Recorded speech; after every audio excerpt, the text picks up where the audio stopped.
తెలంగాణకు మణిహారంగా పేరొందిన సింగరేణిలో ఈ నెల 27న గుర్తింపు సంఘం ఎన్నికలు జరగనున్నాయి. ఈ నేపథ్యంలో అధికార ప్రతిపక్ష పార్టీలు తమ అనుబంధ గుర్తింపు సంఘాలను గెలిపించుకోవడానికి అన్ని రకాలుగా ఏర్పాట్లను సిద్ధం చేసుకుంటున్నాయి.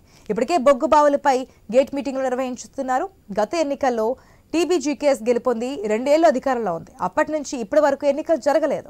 2 సంవత్సరాలుగా ఎన్నికలు జరగకుండా వాయిదా వేయడంతో కార్మికులు తమ హక్కులు సాధించుకోకుండా నష్టపోయారని, ఈసారి ఎన్నికలు జరగాలంటున్న సింగరేణి కార్మిక సంఘ నాయకులతో మరింత సమాచారం మా ప్రతినిధి శ్రీనివాస్ అందిస్తారు. మినీ సంగ్రామంగా జరగాల్సిన సింగరేణి ఎన్నికలు 2019లో జరిగాయి. ఆ తర్వాత ఏదైతే 2 సంవత్సరాల నుంచి కూడా అప్పుడున్న టీజీబీకేఎస్ అడ్డుకోవడం వల్ల కూడా 4 సంవత్సరాల నుంచి ఎన్నికలు లేకుండా కూడా కార్మికులు ఉన్నారు. అదే అక్టోబర్ 27 జరగాల్సిన ఎన్నికలకు సార్వత్రిక అసెంబ్లీ ఎన్నికలలో భాగంగా ఆ ఎన్నికలు పోస్ట్పోన్ చేయడం జరిగింది.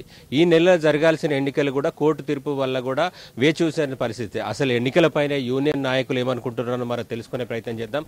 చెప్పండి, ఎన్నికలు జరుగుతూ బెటరా? కార్మికులు ఏమనుకుంటున్నారు? అసలు మీరేమనుకుంటున్నారు? 100% ఇప్పటికే ఎన్నికలు చాలా లేట్ అయ్యి 7 సంవత్సరాలు గడుస్తూ ఉన్నది. ఎన్నికలు డేట్ అయిపోయి ఇవాళ సింగరేణిలో వెంటనే ఎన్నికలు జరిపి గని కార్మికుల హక్కులు, ఇవాళ స్ట్రక్చరల్ మీటింగ్స్ లేవు, జేసీసీ మీటింగ్స్ లేవు. సింగరేణి గని కార్మికుల సమస్యల పరిష్కారానికి సంబంధించినటువంటి డయాసే సింగరేణి కాలేజీలో లేకుండా పోయింది. పాలక రాజకీయ పార్టీల ట్రేడ్ యూనియన్లు ఏవైనా కూడా గని కార్మికులకు న్యాయం చేసేటువంటి లక్ష్యంతో ఉండవు. అది టీఆర్ఎస్ కావచ్చు, అది కాంగ్రెస్ కావచ్చు, అది బీజేపీ కావచ్చు, లేకపోతే ఇంకేదైనా పార్టీ కావచ్చు. ఇవన్నీ కూడా ప్రభుత్వానికి అనుకూలంగా ఎట్లా అడుగులు వేయమంటే అట్లా అడుగులు వేసేటువంటివే.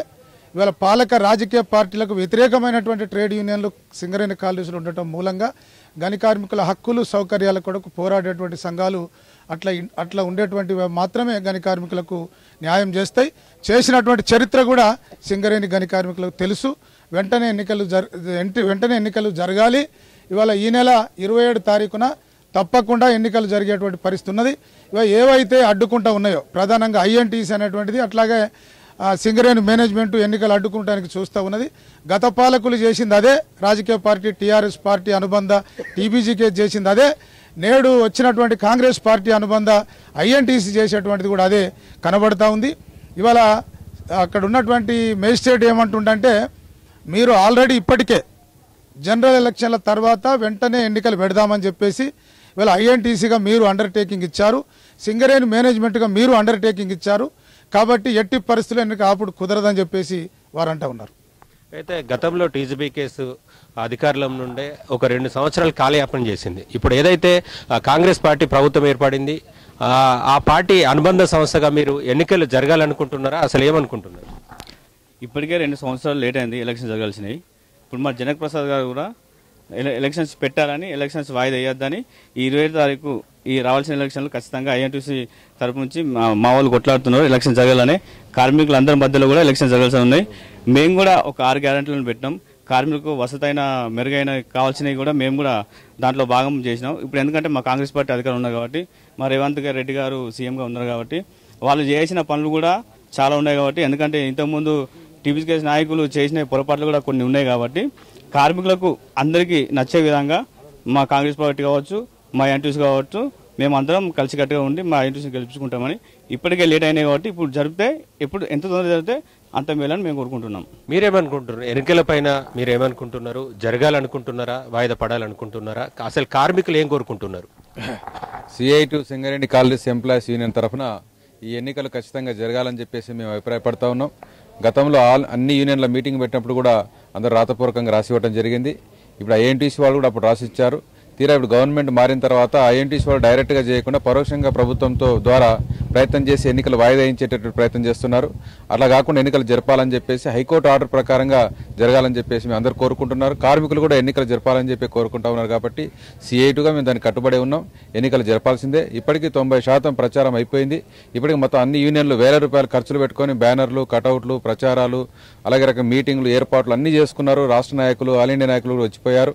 కాబట్టి ఒక 90% 50% దశ అయిపోయిన తర్వాత ఇప్పుడు వాయిదా వేయడానికి ఎటువంటి అవకాశం లేదు. ప్రభుత్వం కొంటి సాకు లేదో చెప్తుంది. ఇప్పుడు ఎన్నికలైపోయి ప్రభుత్వం ఏర్పడి మంత్రివర్గం కూడా ఏర్పడిన తర్వాత పరిపాలన కొనసాగుతున్న తర్వాత ప్రజాస్వామ్యబద్ధంగా జరగాల్సినటువంటి చట్టబద్ధంగా జరగాల్సిన ఎన్నికల్ని ఖచ్చితంగా జరపాలని చెప్పేసి కోరుతున్నాం. ఎందుకంటే గత ప్రభుత్వం ఇచ్చిన ముఖ్యమైన హామీలు సింగరేణిలో అమలు కాలేదు. సింగరేణికి చెల్లించాల్సిన బకాయిలన్నీ కూడా రాష్ట్ర ప్రభుత్వం దగ్గర పెండింగ్లో ఉన్నాయి. అవన్నీ కాంగ్రెస్ ప్రభుత్వం రేవంత్ రెడ్డి గారి గవర్నమెంట్ అయినా తక్షణమే సింగరేణికి చెల్లించాల్సినటువంటి వేల కోట్ల రూపాయల బకాయిలు అయితే చెల్లించాలి. అట్లాగే గత ముఖ్యమంత్రి ఇచ్చిన హామీ అయితే ఉందో ఎన్నికల కోసం ఓట్ల కోసం అనేక రకాలుగా చెప్పాడు. ముఖ్యంగా సొంత ఇంటి కళ అనేటువంటిది ఒకటి ఇక్కడ ఉంది. అది 250 గజాల స్థలం ఇచ్చి 30 లక్షల రుణం ఇవ్వాలని చెప్పి సిఐటిగా మేము కోరుకుంటున్నాం. గత ప్రభుత్వం కూడా హామీ ఇచ్చింది కాబట్టి అది కూడా ఇవ్వాలని చెప్పేసి, అలాగే ఇతరత్ర ఇన్కమ్ ట్యాక్స్ల సమస్యలు ఉన్నాయి, ప్రమోషన్లు, ట్రాన్స్ఫర్లు, కొత్త బావుల తవ్వకాలు, ఇట్లాంటి చాలా సమస్యలు ఉన్నాయి. సింగరేణిలో ఒక అవినీతి కూడా పెద్ద ఎత్తున పెరిగిపోయింది. ఈ ధనమంతా దుర్వినియోగం అయిపోతా ఉంది. ఈరోజు ఈ నిధులన్నింటి కూడా ప్రభుత్వం అనేక రకాల పథకాలు వాడేసుకుంటున్నారు. అలాగే ఎమ్మెల్యేలు, ఎంపీలు, మంత్రులు, రాజకీయ నాయకులు కూడా ఈ మొత్తం సింగరేణి వనరులని సొంత జాగిరిలాగా వాడుకుంటున్న పరిస్థితి మనం చూస్తూ ఉన్నాం.